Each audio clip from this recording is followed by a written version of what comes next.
Hey, BookTube.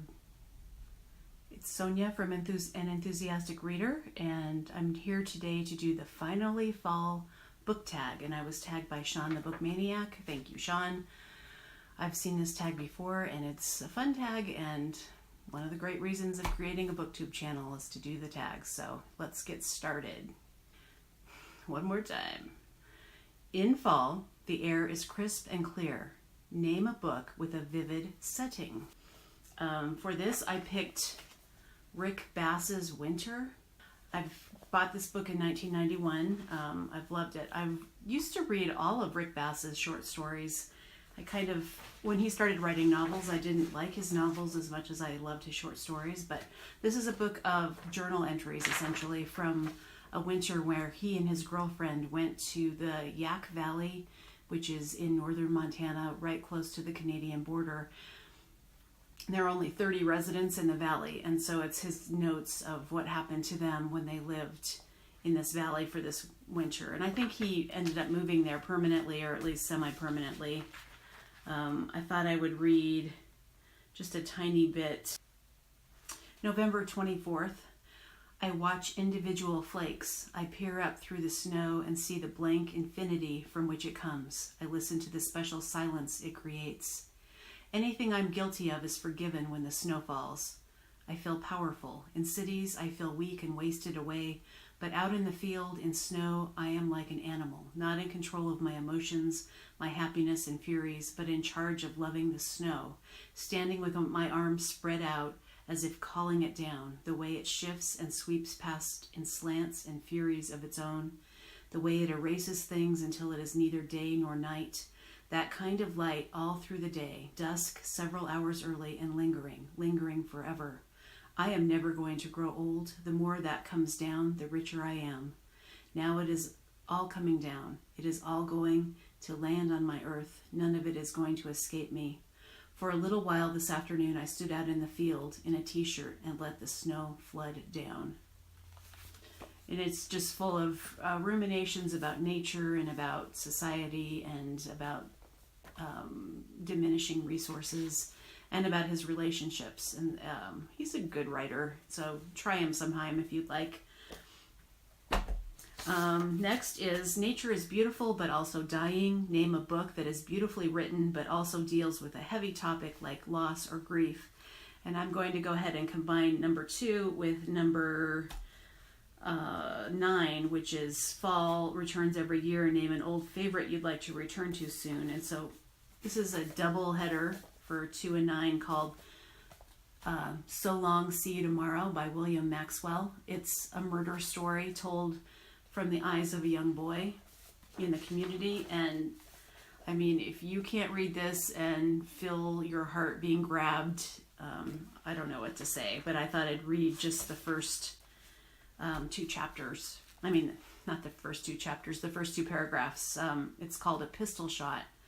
The gravel pit was about a mile east of town and the size of a small lake, and so deep that boys under 16 were forbidden by their parents to swim there.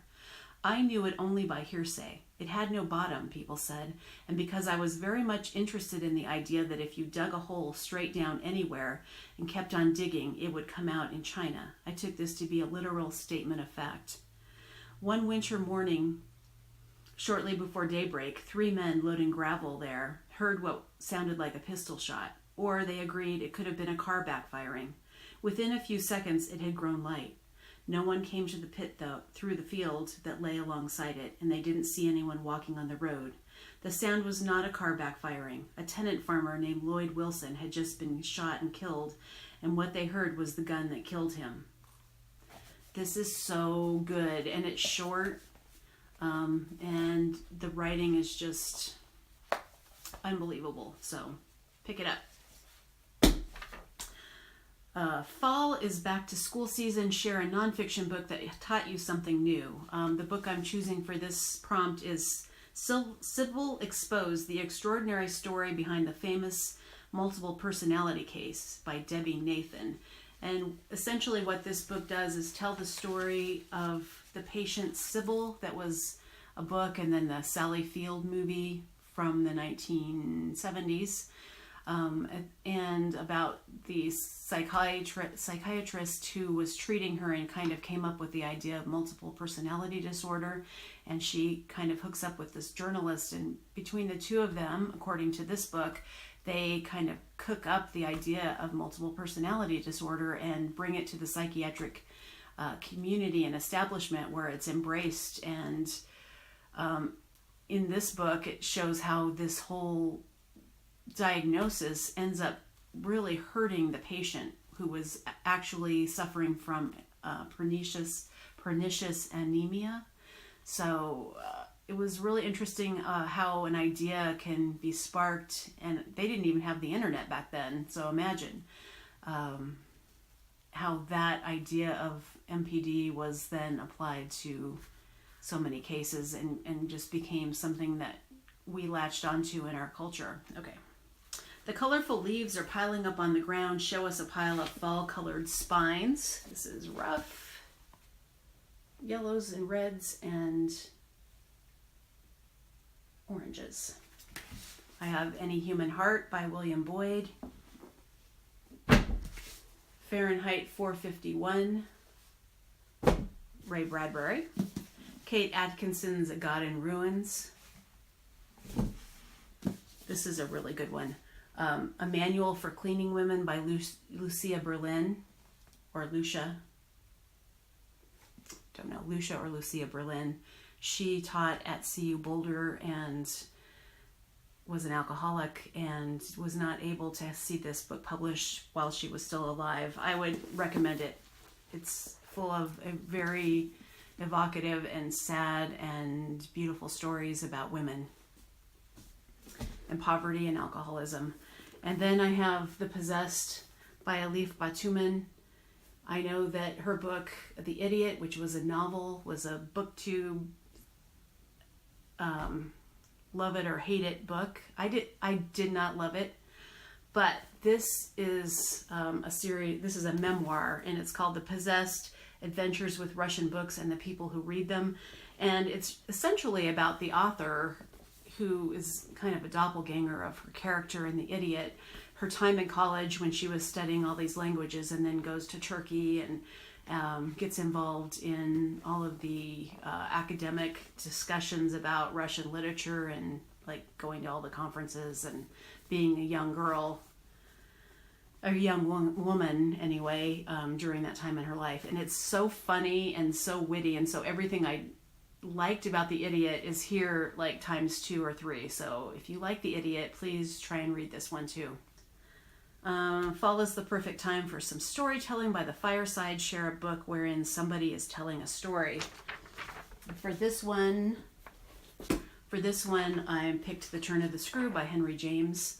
I took a critical theory course in college. I was a lit major, of course, and this was the text that we used for the entire course. We read The Turn of the Screw and then wrote essays about how different critical theories could be applied to this book. So Marxism, feminism, reader response, you name it, we talked about it. We read other essays about it, and then we had to write a final paper about which school of thought we would like to apply to it.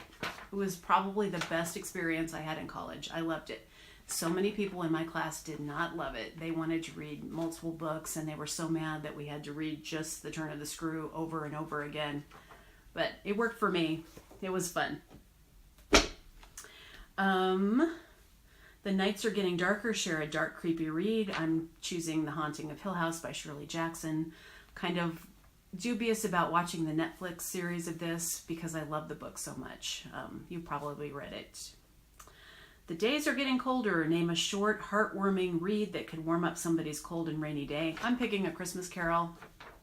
What better heartwarming experience could you want than Christmas Carol? And I know that the image that I just put up here is not of the book, the George C. Scott made-for-TV movie, and that was my first exposure to A Christmas Carol in the 70s. I don't think I'd ever read it, and that was my first Ebenezer Scrooge experience. And if you get a chance to read that, and I know I keep saying if you get a chance, or you have a chance if you want it, you should seek it out. He does an amazing Ebenezer Scrooge. Fall is the perfect time for cozy reading nights. Share your favorite cozy reading accessories. I have no idea. I always have a blanket, sometimes a cup of tea. That's all you need. What more do you need? And that's it. We're done.